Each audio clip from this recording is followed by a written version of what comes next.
boys and girls. Let's deal with some fractional equations today, shall we?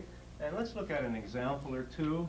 And for example, suppose we had 1 plus 12 divided by x squared minus 9 is equal to 2 divided by x minus 3.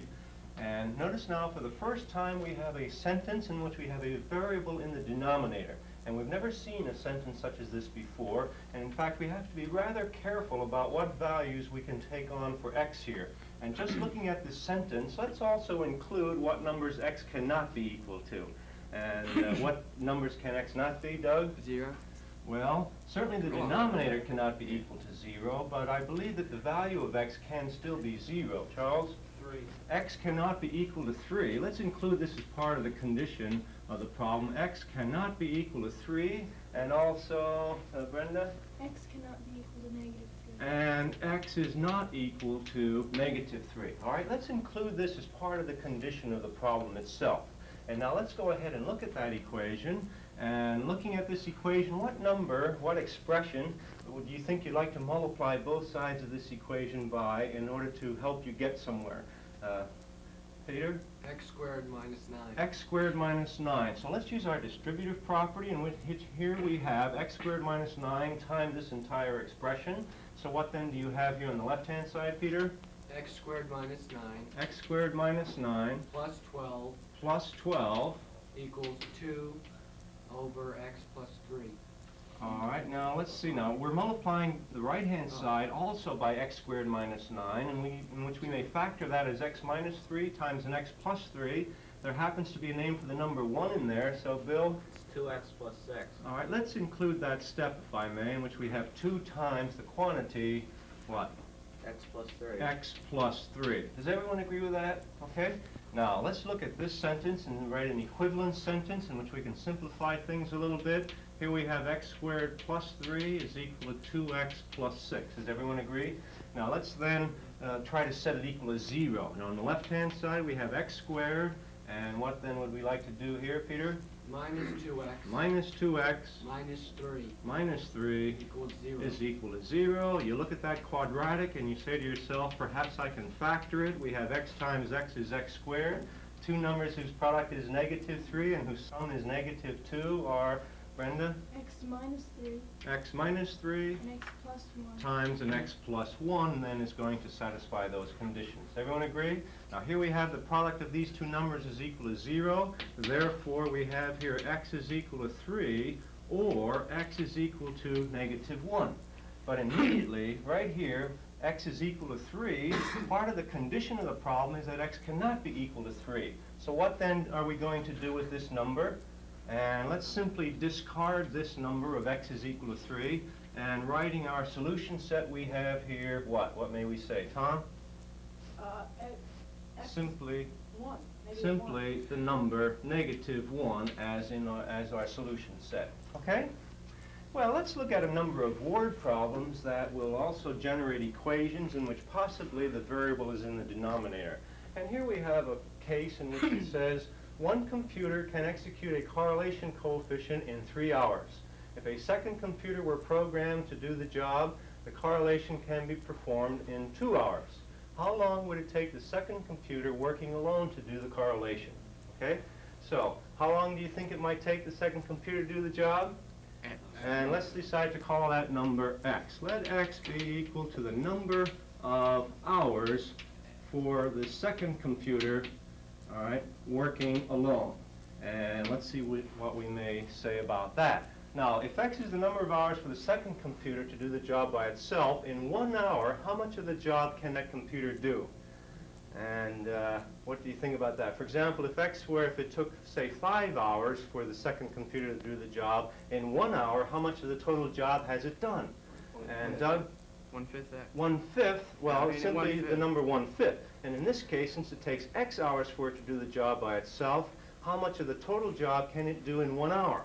And it would be what? 1 over x, is that right? Now this is a very important notion for us to grasp right here. Now let's look then at the other machine. That's the second computer. And the first computer can execute the correlation coefficient in 3 hours. So in 1 hour, let's think always just in terms of 1 hour. In 1 hour, how much of the job can it do? and it can do what? 1/3 of the total job, is that right? So that when this machine is working, it can do 1 over x amount of the total job, fractional part of the total job in 1 hour, and then to that then is going to be the first machine, which can do what? 1/3 of the total job, and at the end of 1 hour, how much of the job then is done? And since it takes 2 hours to do the entire job with both machines working together, in 1 hour, how much of the total job is done, Brenda? 1/2. And there we have simply 1/2. And in this case, notice our equation involves, in terms of the fractional part of the job, the number 1/2 rather than the total job. And I think if we think of it this way, perhaps it'll work out much more simply. Well, again, here we have now a fractional equation in which our variable is in the denominator. And what number do you think you'd like to multiply both sides of this through by? And what can you say about this? Well, somebody else here. Bill? Multiply both sides through by 6x. By 6x. Does everyone agree with that? We're looking at the least common denominator of x and 3 and 2, which is 6x.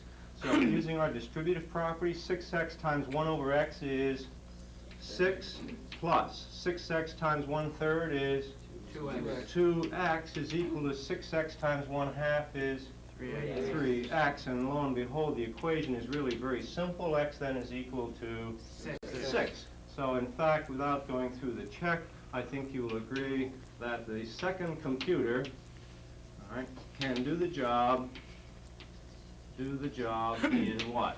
In 6 hours working alone. All right? Let's look at another problem. Here we have a situation which it says, for the church bake sale, Nancy baked some cakes for a total cost of $20. After burning 3 cakes, she sold the rest at a profit of 50 cents per cake, thus making a total profit of $5.50. How many cakes did she bake? All right? Now, how many cakes did she bake? X. Well, let's use another variable. Since we're talking about number of cakes, perhaps a nice letter to use here, Doug, would be, let's let n equal the number of cakes she baked. Okay, number of cakes that she baked. Now, if n is the number of cakes that she baked, and if it cost her a total of $20 to bake that number of cakes, how much did it cost to bake each one? 120. Careful now. Well, for example, if it were say $4 a cake, it would be a total cost of $20, and at $4 a cake, how much? Right, or rather, 4 cakes. How much did it cost to bake each cake? In that case, it would be 20 over 4, and since she baked n cakes, it then would be 20 over what? 20 over n then would be the cost per cake. Now, to that cost, she wants to add her profit, and she's making 50 cents per cake. So this is the number, right, the cost per cake, and to that, let's add her profit, which is 50 cents. Let's rewrite that in terms of, thinking in terms of dollars. Let's write it as a fraction of what? 0.5, or if we were to write it as a fraction, let's call it 1/2, okay? And now, here then is the number of dollars per cake. Is that right? And now, how many cakes did she sell? Well, she burned 3 of them. She started with n, so therefore, how many did she have left to sell? N minus 3. So the number of dollars per cake times the total number of cakes then should be equal to the total amount of money. Is that right? Now, how much did it cost her to bake all of these cakes? That was $20, and she then made a total profit of $5.50. Is that right? So it's then going to be a total amount of money that she took in, which is what? 20 plus. And now let's think of $5.50 in terms of a fractional part of a dollar, and which is going to be what? That's 5.5, which is 11 halves. Is that right? Let's think in terms of 11 halves. Now, here then is an equation in which, notice here we have our variable in the denominator again. Well, let's just multiply this binomial times this, and we have 20 over n times n, which is what? 20 plus. Here we have, well, let's then use our distributive property twice. 20 over n times a negative 3 is what? Think of that as minus 60 over n. And then here we have a half times n is plus what? N over 2 minus a half times a negative 3 is negative 3 what? Halves is equal to, And 20 is how many halves? 40. 40 halves plus 11 halves is 51 51 halves. Well, looking at this equation, let's subtract 51 halves from both sides. Negative 3 halves minus 51 halves is what? Negative 54 halves, which is negative 27. And 20 minus 27 is what? Negative 7. Good. Everyone agree with that? We've taken care of all of our constant terms. Minus, and let's just repeat this, 60 over n plus n over 2 is equal to 0. Well, now let's look at this. And what number would you like to multiply both sides of your equation by? 2n. Malcolm? 2n. So negative 7 times 2n is what? Negative 14n. Minus, and what then do we have here? This is minus 2n times negative 60 over n is negative 120, and 2n times n over 2 is n squared. plus n squared equals, now 2n times 0 is 0. Okay, let's rewrite this in a pattern that we are accustomed to seeing. Here we have n squared minus 14n minus 120 is equal to 0. And you look at it and you say to yourself, well, I hope it can factor. N times n is n squared. Two numbers whose product is negative 120 and whose sum is negative 14. And what do you think? Well, give me any combination of 120. And is there any combination you can think of? How about Doug? Negative 20 and plus 6. Negative 20 and plus 6 is a negative 120. Is that right? And there's a negative 20n plus 6n is a negative 14n, and sure enough, it works. N then is equal to 20, or n is equal to a negative 6. Now here, because of the nature of the problem, the original condition is talking about number of cakes that were baked, and of course we cannot have negative 6 cakes, so our conclusion is what? That she has baked 20 cakes. Perhaps we should check this to make sure. And let's see now. If it cost $20 total divided by the number of cakes, is that right? Plus 1/2, and that times what number? How many cakes did she actually sell? 17. The question is this equal to, and let's jump down to 51 halves. Is that right? And let's see, 20 over 20 is 1 plus 1/2 is 3 halves times 17, and 3 halves times 17, you know, is what? 51 halves, and it checks.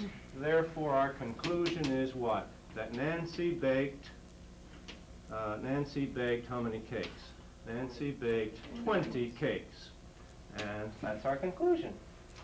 Well, let's look at another problem in which we have driving north between two cities. John averaged 50 miles per hour. Presumably he's driving in a car.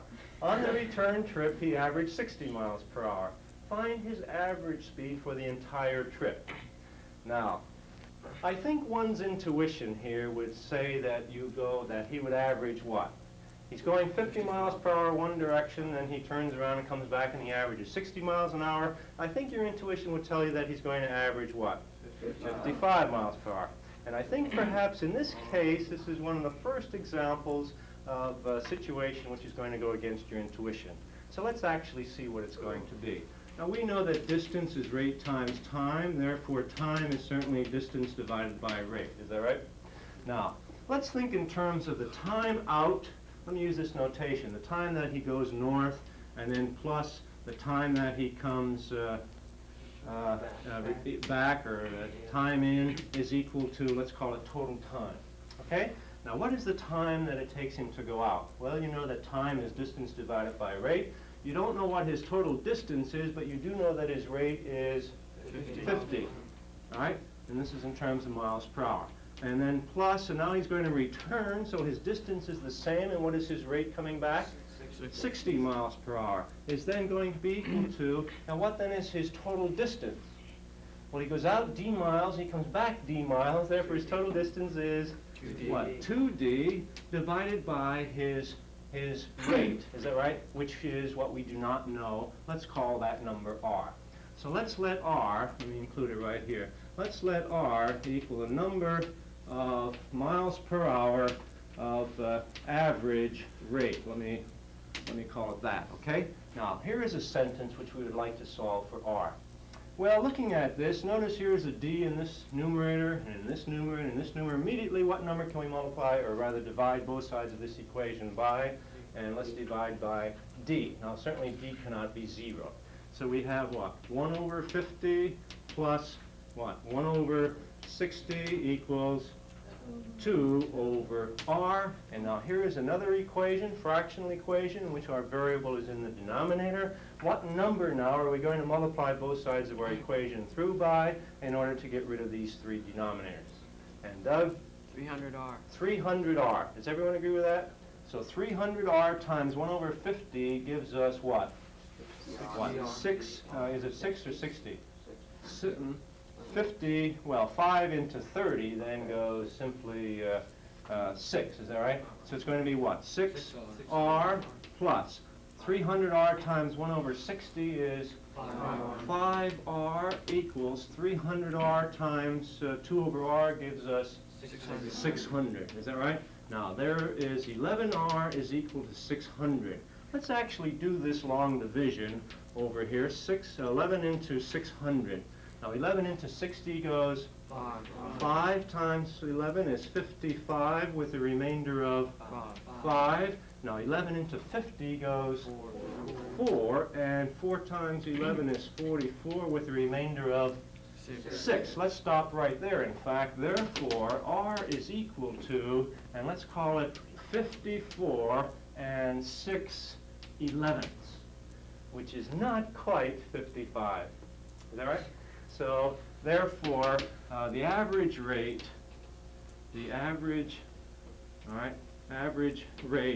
is what? 54 and 6/11 miles per hour. All right? And again, as I say, I think here is a situation in which it's perhaps goes against one's intuition. Let me give you your homework assignment for next time. This is